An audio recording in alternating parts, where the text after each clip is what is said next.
बिस्मिल्लाहिर्रहमानिर्रहीम। अस्सलाम वालेकुम। होम शेफ़ बाय अमरीन के किचन में खुश आमदेद है।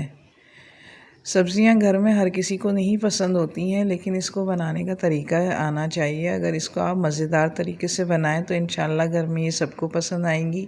आज मैं आपके साथ शेयर करने वाली हूँ आलू बैंगन मटर की बहुत ही ज़बरदस्त सी रेसिपी। आप मेरी रेसिपी से ट्राई कीजिएगा, इंशाल्लाह घर में सबको बहुत पसंद आएगी।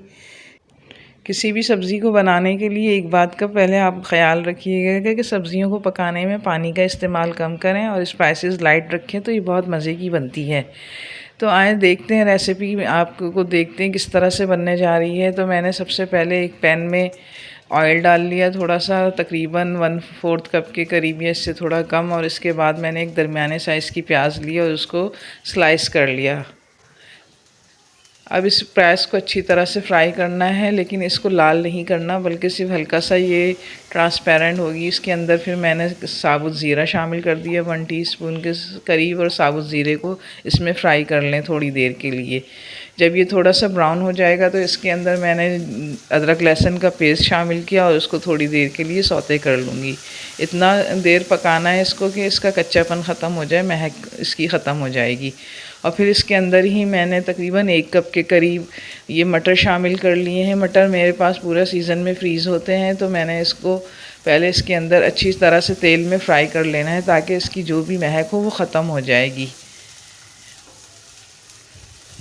ये फ्रीज़ किए हुए मटर थे, इसको मैंने अच्छे तरह से पानी से खंगाल लिया था और अब इसको मैंने तेल में फ्राई कर लिया।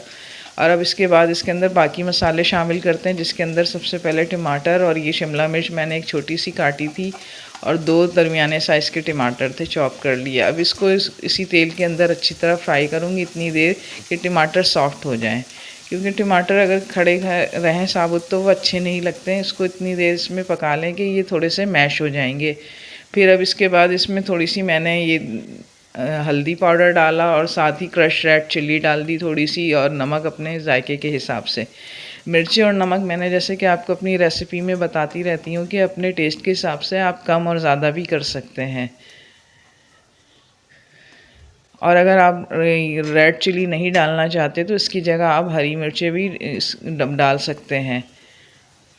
अब ये देखें, इनको भूनने के लिए रख दिया, थोड़ी देर ढक दिया ताकि ये अच्छी तरह से मसाला भी भुन जाए और टमाटर भी इसके अंदर मैश हो जाए। अब इसको मैंने डोई की मदद से टमाटरों को अच्छी तरह कुचल के भून लेना है ताकि कोई टमाटर साबुत ना रहे। और इसके बाद फिर मैं इसके अंदर सब्ज़ियाँ शामिल कर लूँगी। सब्ज़ियाँ मैंने काट के क्यूब्स बना के रखे हैं, ये जिसमें गाजर है, आलू है, इनको क्यूब्स करके रख लिया है। और साथ में ये बैगन है, इसको फ़ौरन काट के डालते हैं, क्योंकि अगर ये काट के आप रख दें तो ये काले पड़ने शुरू हो जाते हैं। इसलिए मैंने इसको छील के और काट के अब फ़ौरन ही शामिल कर दिया। इन सारी चीज़ों को अच्छी तरह से मसाले में भून लेंगे और इसके बाद इसके अंदर थोड़ा सा तकरीबन 1/2 कप के करीब आप इसमें पानी डाल दीजिएगा, क्योंकि आलू और ये इनको गलने में थोड़ा सा टाइम लगता है, इसलिए हमें इसमें थोड़ा सा पानी शामिल करने की ज़रूरत पड़ी है। अब इसको अब ढाँक देंगे, क्योंकि इसके बाद अब सब्ज़ियाँ अपना भी पानी छोड़ती हैं। और अब इसको इतना देर पक गया है कि इसका पानी थोड़ा सा रह गया है। अब हम इसको दोबारा अच्छी तरह से चला लेंगे।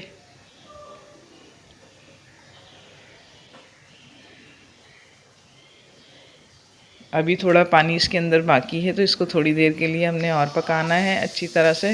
और अब ये देखिए, इसका तकरीबन पानी खुश्क हो चुका है और अब ये इसका ऑयल ऊपर आ चुका है। सब्ज़ियों को बहुत ज़्यादा सूखा भी नहीं रखते, और ताकि थोड़ी सी इसके अंदर ग्रेवी होनी चाहिए। और अब इसको मैंने सर्विंग के लिए निकाल लिया, क्योंकि मेरी तरकारी तकरीबन रेडी हो चुकी है।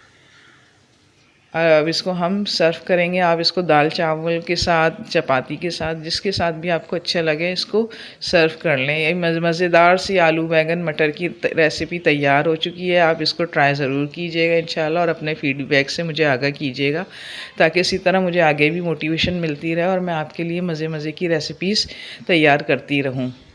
चैनल को मेरे सब्सक्राइब कर लीजिएगा, बेल आइकन और लाइक बटन को प्रेस कर दीजिएगा, ताकि आगे आपको इसी तरह से आने वाली रेसिपीज़ वक्त पे मिलती रहें। इजाज़त दीजिएगा। अल्लाह हाफ़िज़, फ़ी अमानिल्लाह।